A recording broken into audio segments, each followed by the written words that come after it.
As is the norm, my sister and I tried to guess what each of our gifts might be before removing the wrapping paper. As she passed her gift to me, I instantly guessed that it was some vinyl. It was obvious because I'd bought myself a vinyl player with the money I'd got in Christmas tips from my milk round. But as I took hold of the brightly wrapped parcel, approximately 12 inches square and 1/4 of an inch thick, I quickly realized that it was too light to be what I'd initially guessed. A calendar? I guessed, since it's light in weight and slightly floppy. My sister smiled and shook her head. I ran my hands over the paper, feeling for clues as to what's inside.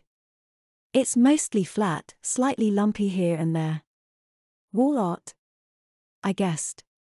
She shook her head. I couldn't guess, so turned it over and pulled open the snowman-clad paper. Inside I found a square sheet of brown corrugated cardboard which I grabbed and turned over. My heart jumped into my mouth. I gasped. I gulped. I looked at my sister. A smug smile covered her face. "You bitch!" I spat. "Peter," my dad snapped. "You promised." I growled. "So did you," she dryly replied. "Now you won't have to go sneaking into my things." "What is it?" Mum asked.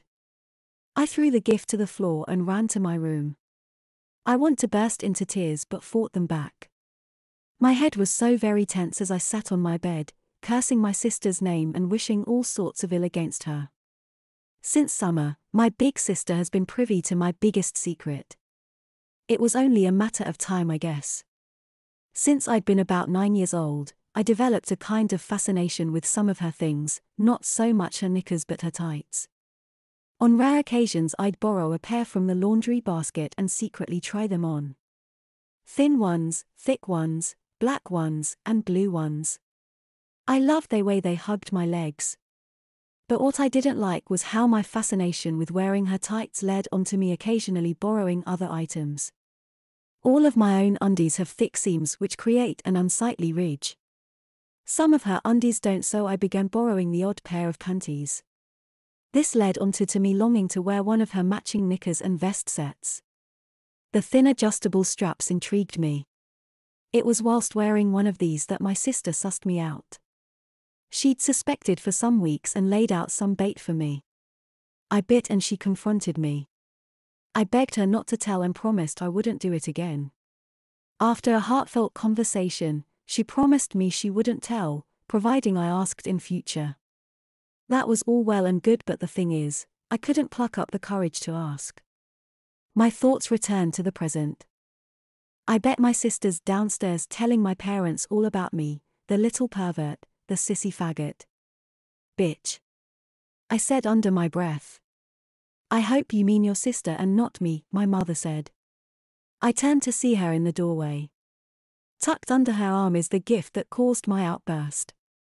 So what's all this about? Mum asked. I could only reply in gulps, so I did several as she sat beside me and placed the gift on her lap. It's the sort of gift I've longed for, but the manner in which it was presented has made it the last thing I want. Folded neatly around a square cardboard backing is a pair of lacy knickers and a matching bra, or boy shorts and a bralette as the packaging states, a lacy suspender belt and the tops of a pair of stockings, all arranged as they'd be worn. If my sister had given it to me in private, I'd have been delighted. I'd have worn the ivory garments at the earliest opportunity, but presented in the way they were, it's the last thing I want. Since it took Mum a good 3 or 4 minutes to follow me up to my room, I presume she's spoken to Hannah about the gift she gave me. I take a deep breath before asking, what did she say? What do you think she said? Mum asked. I shrugged my shoulders. Dunno. I grumbled.